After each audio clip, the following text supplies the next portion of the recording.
Hi there, what's up? It's Steven here from Little Milo Books, and welcome to the first in what is hopefully going to be a series of Little Milo Talks. So basically the premise of the talks is just going to be about me, just talking to you about like myself, like my experiences, like my life experiences, what got me started with the books, my general creativity, design, etc. Just general stories about myself and like my experiences basically. So this is the first one. I'm hoping to do many more over time.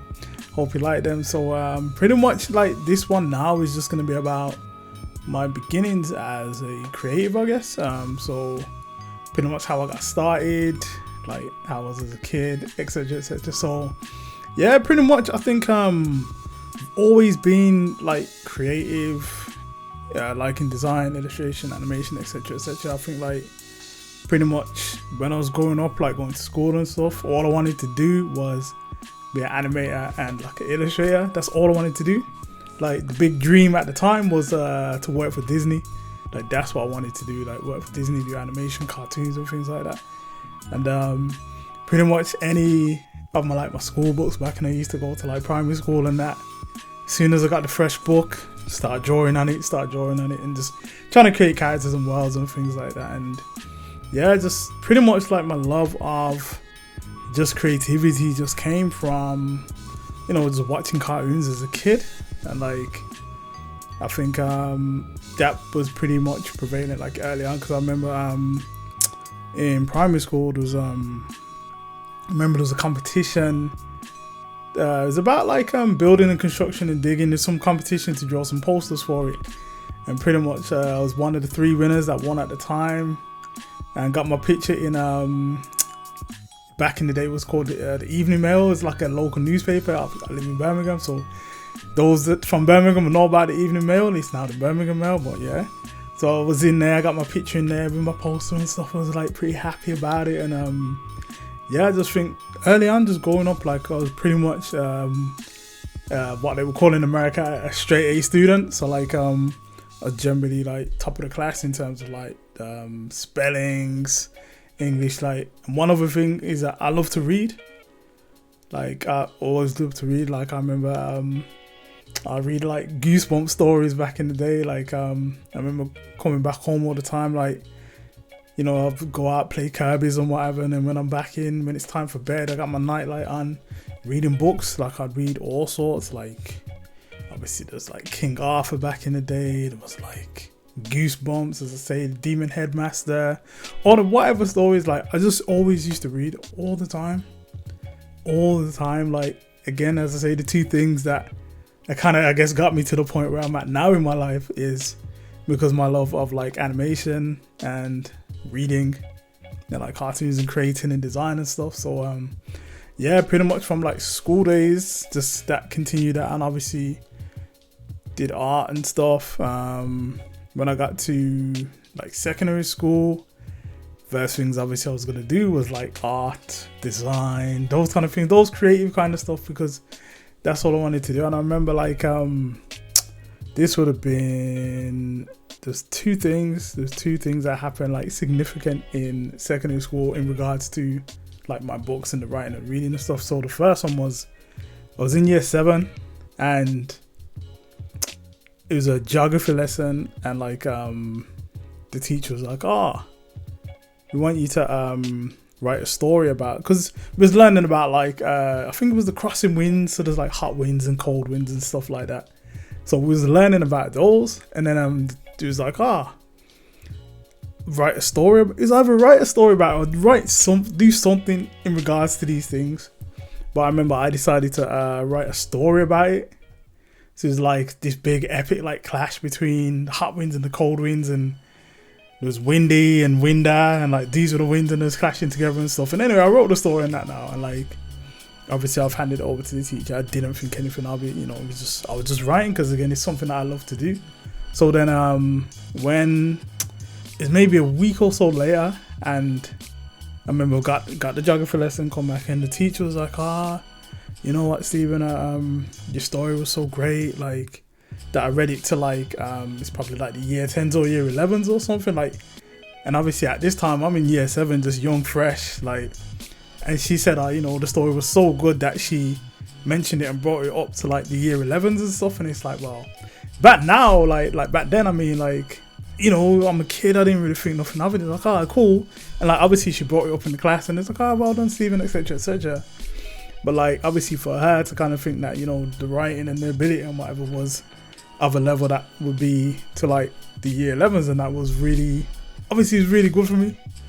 So yeah, that was like one of the things. And then there was another period of time where there was a competition, English competition, where we were all, I think it was schools across the country. It was called, I think the book was called, publishers were called Kaleidoscope or something like that. I think I've got the letter somewhere where obviously they confirmed that my book was in the thing. So basically it was like a competition to write a poem. So, I've gone off, wrote the poem, and you can get the poem published in a book. So I think this was like nationwide across the country around schools and stuff. So that was, wrote the poem. I can't exactly remember what it was about. I don't know where the book is now, to be honest. Hopefully I can find it somewhere. Obviously this was years ago. So I wrote the poem, and then like obviously I got the letter back saying, your poem's been selected to be published in this book, which was like, wow.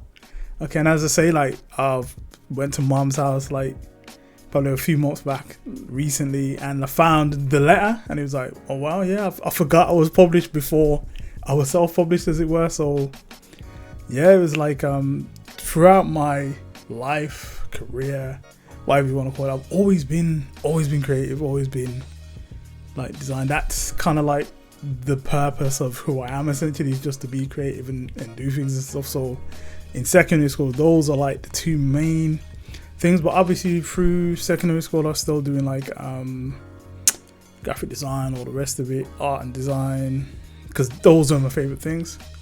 So I think like once I'd graduated once I'd finished school and got my GCSEs and whatever, I'd went to college, and of course naturally I studied graphic design. But initially, see, I think this is where I always like look back at this point and kind of think like where things have changed, because basically when I left school, secondary school, I spoke to the careers woman, and it was like, oh, what do you want to do? What do you want to do? I said, oh, I want to do animation, because that's all I wanted to do. I just wanted to create characters, create stories, because again, as I say, back them times I was watching Dragon Ball Z, all the rest of it.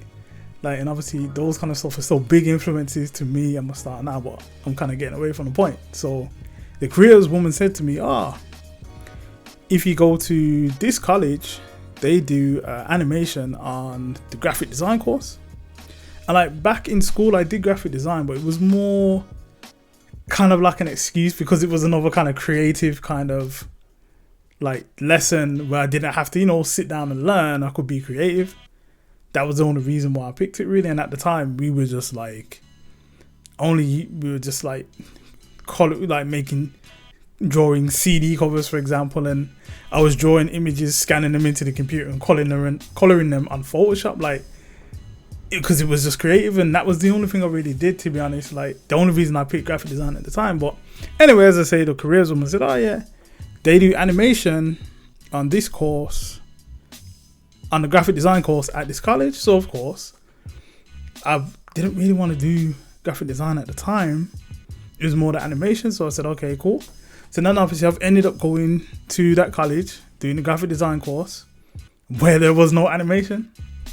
So it's like, okay, I'm still enjoying it, and I'm still like learning things, but I'm starting to realize that things are kind of going down a different path, because where I wanted to be creating characters, making stories, doing things like that, and learning animation, I'm now learning like color theory, typography, like making flyers, making logos, making brochures, CD covers, stuff like that. And like, I think that's kind of like, it's not really like a crossover, but it kind of is a crossover, if you will. Like, that's where I started veering more towards the design side of things. So obviously I go through college, I'm learning all this stuff, learning Photoshop, blah blah blah. And then I leave college, and like it's time to go to uni now.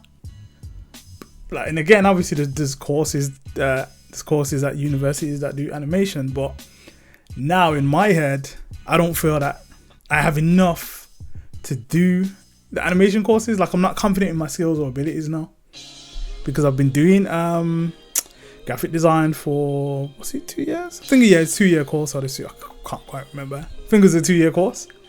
So like, I've been solely focusing on graphic design, and at this point where I'm still drawing and doing things in my own time and stuff, but I'm not confident enough that I can just jump on an animation course, because I have no experience. I have no experience in animation now. So pretty much at that time, I'm like, okay, I'm just gonna carry on with graphic design. So then I go to uni, and then I do a graphic design and illustration course. It's like a dual course. So obviously I'm still making sure that I'm getting illustration in. So you know, go through uni, blah blah blah, do that course, whatever, and then graduate from uni. So I'm graduating now. I've got my design degree. I'm thankful for everything that I've learned.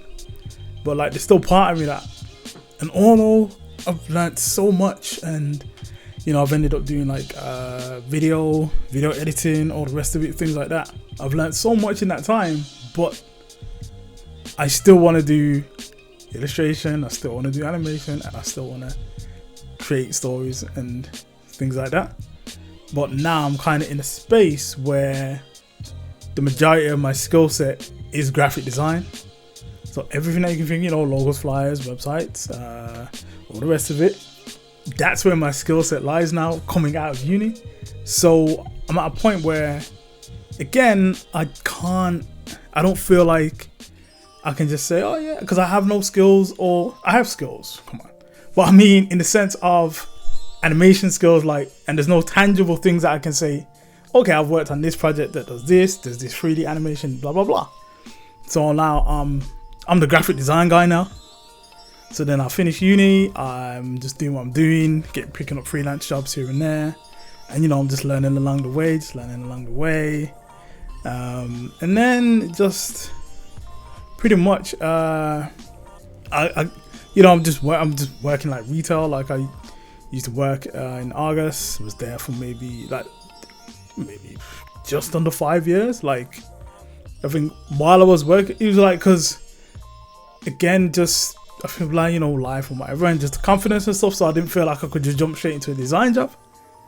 So I'm trying to pick up skills, do freelance work, do odds and ends here, just so I can build up the portfolio and stuff. So while I'm doing that, I'm working in August. So it's working away, and while I'm still trying to look for like design jobs and stuff as well, but I'm not doing like where my heart is, essentially. Like, I enjoy design. I enjoy graphic design, but it's not like me at the essence of this is what I was here to do. Because I always have that draw towards animation, illustration. Because again, even though like at this time when I'm out of uni, I'm still watching all the animation, still keeping up with Pixar, blah blah blah, whatever. Because getting all these art books and stuff, trying to draw, but I'm finding it hard to draw when I've got like design work on, and you know, they're kind of hand in hand, but you kind of need to dedicate time to, you know, to be creating characters and stories and stuff. So I'd say I finish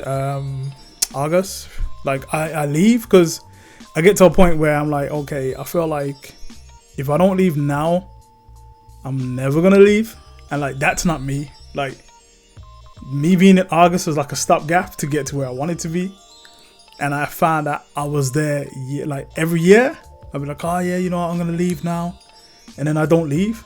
And then the same thing, I'm having the same conversation the next year, and then the next year, and it's like, nah, this can't happen. So I've had to back myself and just say, you know what, this is not me. So I've just left. So I leave, and then at that point, I'm just still doing freelance, and got quite a bit of like freelance graphic design work behind me.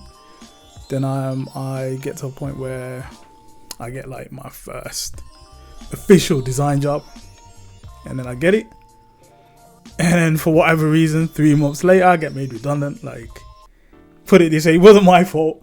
It wasn't my fault, but I got made redundant like 3 months later. So I'm on a high because I've got this job and I'm happy, and you know, I'm making inroads into the industry, and then 3 months later it's gone.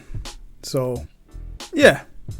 So then I think it was at that point, was it then? It might have been then, because I've been made redundant the second time. Like, you know, I'm just an unlucky guy when it comes to jobs and stuff. But anyway, so over the first or second time, that's when I kind of got to a point where I was like, you know, I've been doing work, graphic design for years now.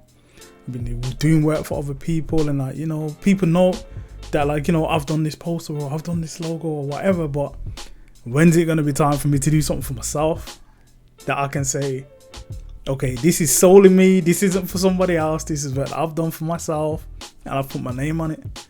So then that's when I say to myself, yeah, I'm gonna write a children's book, because again, the passion is always there. Like, one thing I always say is, like, you know, if you've got a passion or like a dream or an ability or whatever, like, it will never leave you. And like, I feel like in a sense I'm kind of testament to that, because from what I've obviously explained and from what I've said, from when I was young, it was animation, it was character design, it was like reading, writing and stuff. And throughout like my career, and you know, I've done design jobs and whatever, and like the only thing that I always want to do is create, like, write stories, characters, things like that. And it's always been there. And I feel like those kind of deep like passions and dreams that you have within yourself, like, they will never leave you regardless of what you're going through in life, and like, you know, whatever paths it takes you. I feel like deep down they will always be there. So okay, if I was growing up and I wanted to be a dancer and then I ended up being like a policeman, I feel like the passion to be a dancer would always be there regardless of how successful you would have been, because it's what's here. Like, you know what, the heart is here. It's here. And like, I've always been that way. I've always thought that, like, you know, if you have something that you want to achieve, just go out and do it. So I think I got to a point where I was like, okay, right, this is a weird, perfect opportunity to me to start creating and doing what I want to do. So that's essentially what I did. I just started creating, started drawing. I was drawing every day, was doing like characters, started coming up with stories and ideas and stuff. And then pretty much that was the birth of Little Milo Books, essentially, because it came off the back of that. And I was just like, okay, I'm going to start writing. And then I did the first book, and then everything spiraled from there. But like, you know, I'm gonna again, this one was really just more about me and my beginnings and kind of how I got to the point. Like, the next episode we'll probably delve into, you know, how I actually started Little Milo Books, which was obviously before Little Milo Books there was Santana's World, and again we'll probably get to that, like why the shift changed and all the rest of it. But I'll leave that for the second episode. But yeah, I'm not sure how long this has been, but all I want to say is thank you for listening, thank you for watching. Just comment below, just like, let me know what you think about the format, and let me know if you want any more. But for now, this is Steven, Little Milo Books, signing out. Peace out. I'll see you guys soon.